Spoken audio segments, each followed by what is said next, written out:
As COVID vaccines are spreading, and actually more people are taking it, especially after FDA approved the use of them, many people that don't want to have to deal with some of these new restrictions, rules put in place in some cities and states like New York are looking for a black market, if you will, of a way to get their hands on a fake vaccine card, some kind of way to get them by the system.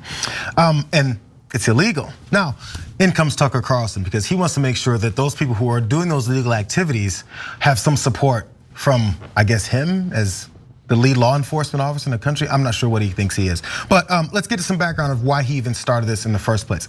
So from the Daily Beast, they reported the Manhattan District Attorney Cyrus R. Vance Jr. announced that 15 people are now facing charges over conspiracy to forge COVID-19 vaccine cards and fraudulently enter unvaccinated people into New York's vaccination database. We've heard about this. It is believed that some of them are healthcare workers. About 250 of the cards were sold over Instagram, which is also owned by Facebook. Now, because of this crackdown that's happening, and there was specifically a couple people that their names were out there more about the way that they're pushing these vaccine cards, fake vaccine cards for a couple $100s a pop. Those consequences don't sit well with Tucker Carlson. So let's hear what he had to say about the situation. Politicians telling doctors and nurses what medicine to take. That's exactly what they told us they were against for decades. Again, these are healthcare workers. They know the science of COVID far better than politicians, governors, prosecutors. So in good conscience, they've risked their careers to preserve their right to bodily autonomy, and now they're in jail for that. Now, these arrests will be used to justify digital health passports for the entire American population. That is true. Save this tape. In fact, Cyrus Vance has already enlisted big tech to help root out the disobedient in New York. Quote, "We need companies like Facebook to take action to prevent the fraud happening on their platform," Vance said. "Making, selling, and purchasing forged vaccination cards are serious crimes with serious public safety consequences." End quote, except that's a lie. Buying a fake vaccination card is not a, quote, serious crime. It's not even close to a serious crime. Buying a fake vaccination card is an act of desperation by decent law-abiding Americans who have been forced into a corner by tyrants. You know what's a serious crime? Forcing Americans to take drugs they don't need or want. That's a very serious crime. And let's hope in the end, someone is punished for it severely. Why should anyone be punished for anything? I thought there's no such thing as law and order. There's no laws, there's no rules in place. Because, as he said, it's a lie to call that a serious crime. Now, if you're gonna deem something a lie or the truth, it has to be based on some kind of a standard, am I right? Instead, there's an opinion there. He goes, it's not a serious crime. What it actually is desperate people trying to get by a tyrannical system. Is that a standard or is that an opinion? So how can a lie or the truth be based off of your opinion? Yeah, you can have the opinion that it's not a serious crime because you don't take something seriously. Fine, that's your opinion. And people can disagree with you. But the way that he approaches his audience and talks about how there's this definitive thing here, that is a lie. A lie is a direct thing that can be proven or disproven. Instead, he just goes, that's just what it is because I said so. And therefore the other side is the truth about what he's saying and this side is the lie. Yeah, so JR, it's a really good point because it's all in the framing. So did you notice that he called the people breaking the law good law-abiding citizens? Yep. Now, you might think, well, by definition, that's not true, right? That goes to JR's point about it's not even his opinion. His opinion is the exact opposite of what is true. But for conservatives, law-abiding doesn't mean actually abiding by the law. It means good white folks. So minorities are not good law-abiding citizens, okay? But when white folks break the law, it's okay because they're still decent law-abiding folks.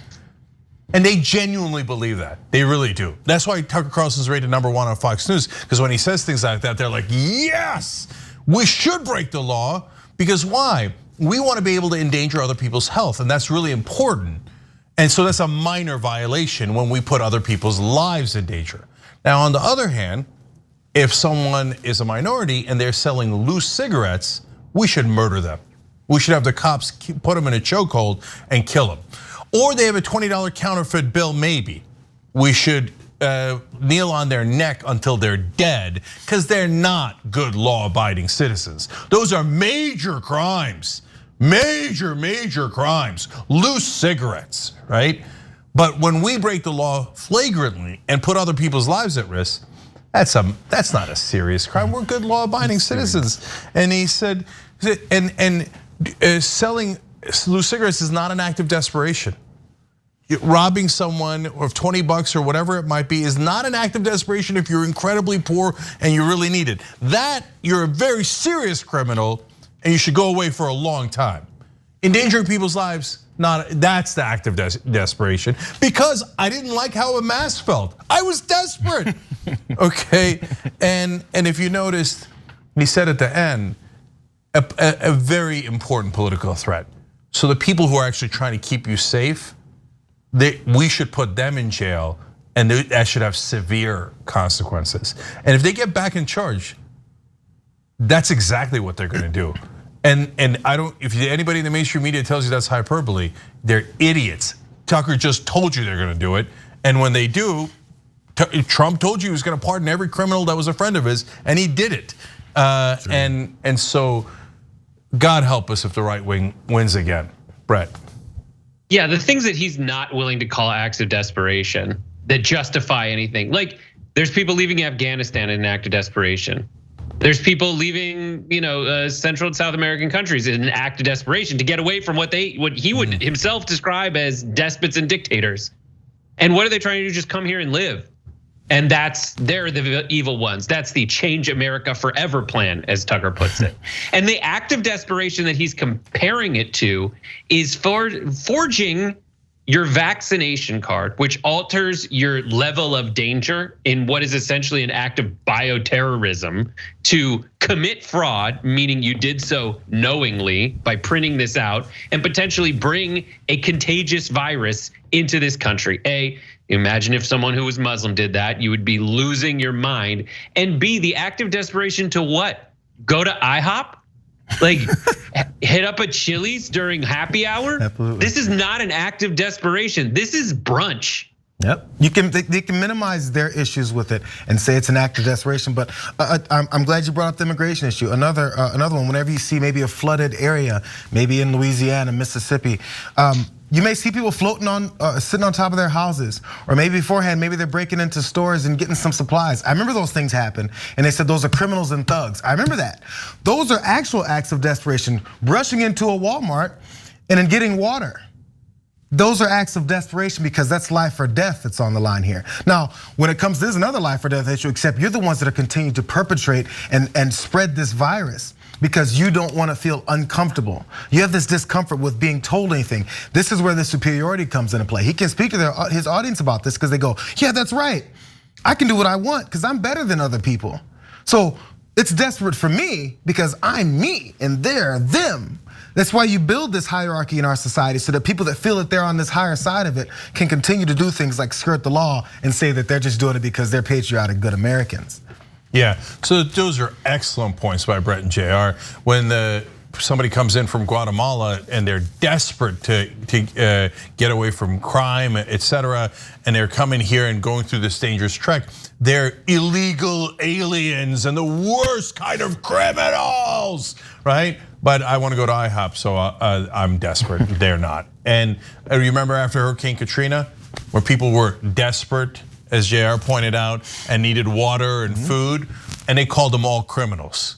So they're sick. And another framing thing that Tucker did there, breaking it down for you guys, and he said, oh, these are healthcare workers. Well, of course, what he leaves out is that they're a tiny, tiny percentage of healthcare workers. If we're supposed to listen to healthcare workers, 99% of the doctors say that we should take the vaccine. So do you want to do that, Tucker? No, you're just lying to your audience on purpose. I'll give the last word to one of our members, Greg. And go to tyt.com/join, become a member. You support getting the actual truth out, fighting for change, and you're part of the show. Greg wrote in, did he seriously just say bodily autonomy? Pretty sure he was applauding the Texas abortion law on that same show.